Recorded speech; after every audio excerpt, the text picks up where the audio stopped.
Well, you can imagine what it felt like. It was raining, snowing a little bit of each, and it was so darn dark that you couldn't see in front of you, and being shot at too. These are some of the miserable things that we had to have strength. An ocean away from war, many Americans enjoyed their peacetime comforts, despite the inevitable becoming more of a certainty day by day. But others decided to prepare for what was coming, and Virgil Nishimura of Grand Rapids, Michigan, was among them. I was born to an American mother, and she married my dad in Denver. He was born in Kumamoto, Japan. I stayed in college and worked in the summer to earn money. I went into acrobatic flying. That was where I was assigned when I joined up with the WTS, the War Training Service. They needed pilot very badly, and I loved that type of training. In fact, I shot right to the top of the group that I was in, and every group after that, I shot right to the top because I loved flying. Radio broadcast. The Japanese have attacked Pearl Harbor, Hawaii from the air. Japan has made war upon the United States without declaring it, a date which will live in infamy. This is no joke. This is the real war. Following Japan's attack on Pearl Harbor, life became difficult for the Japanese Americans living in the United States. In an effort to discourage potential loyalties to Japan, the U.S. government relocated thousands of Japanese American civilians from their homes and businesses and placed them into internment camps. For Virgil, this massive setback took a toll on his dreams of becoming a combat pilot. One day I went out to go into a more advanced program, and they said, "There's a guy that wants to see you." I said, "Who is it?" And he was a flight inspector from the U.S. government. He said, "Virgil, I have to ask you for your flying license, your private license." So I reached my pocket and I got my wallet out and gave it to him. He kept it for 5 months. 5 months I was out of the program. Finally, during those 5 months, I decided to do something about everything. I translated my name from Nishimura. Nishi means west, and Mura means a village. Someone said, "How about hill and dale?" And I thought, that sounds pretty good. And so we kind of had adopted Westdale as an English translation of the name Nishimura. Then with a new name, I went to the Air Corps to help up my hand. They said, I do like everybody else did.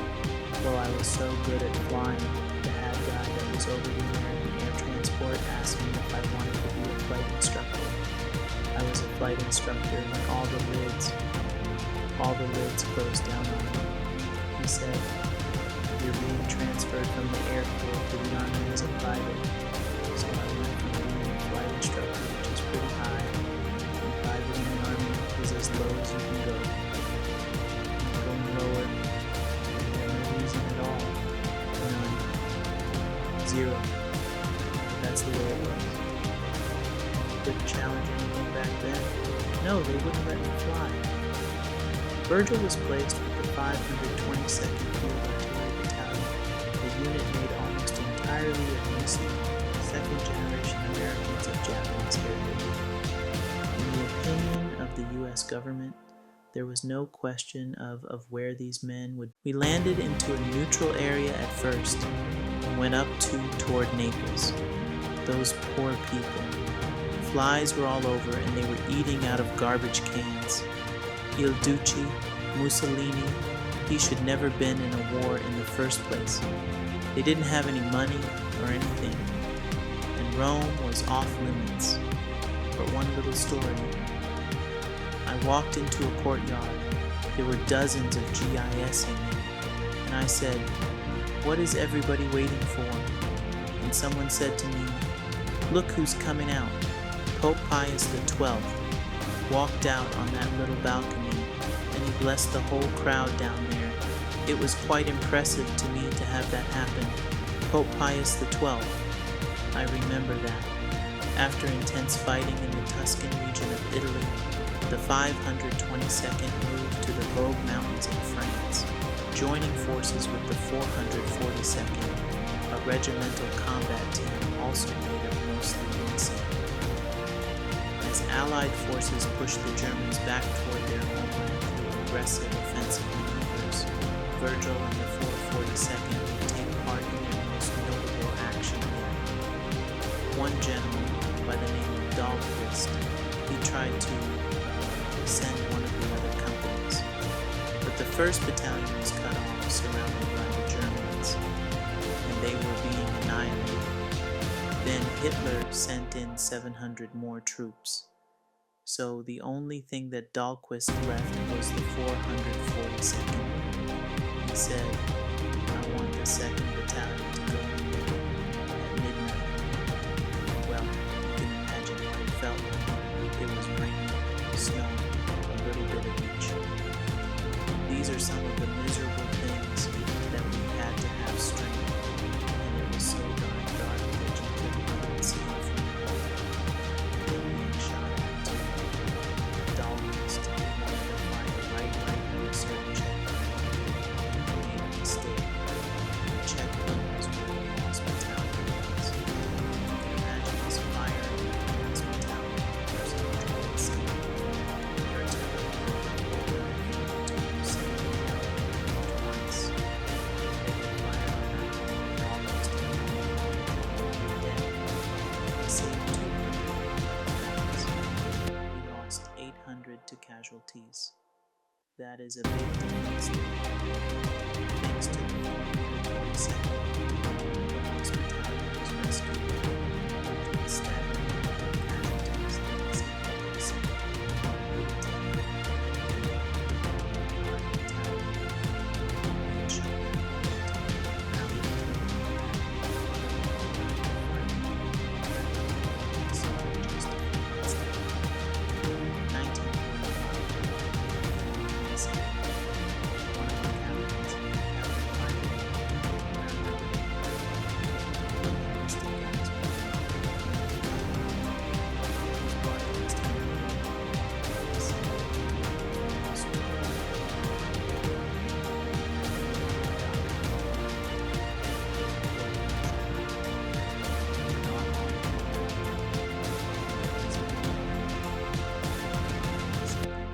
Because of racism, if you'll excuse the word.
Clear testament of their devotion to their country. By November of 1945,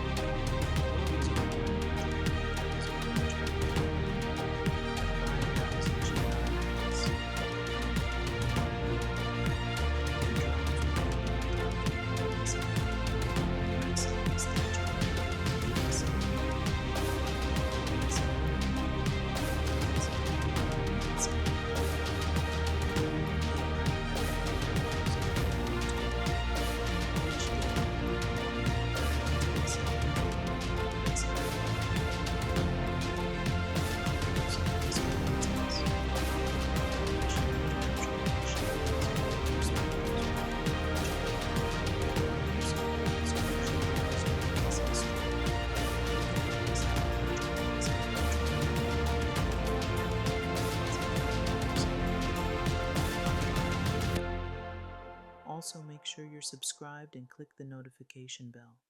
Your support of our channel keeps these stories alive. Thank you for sharing these videos, and thanks for watching.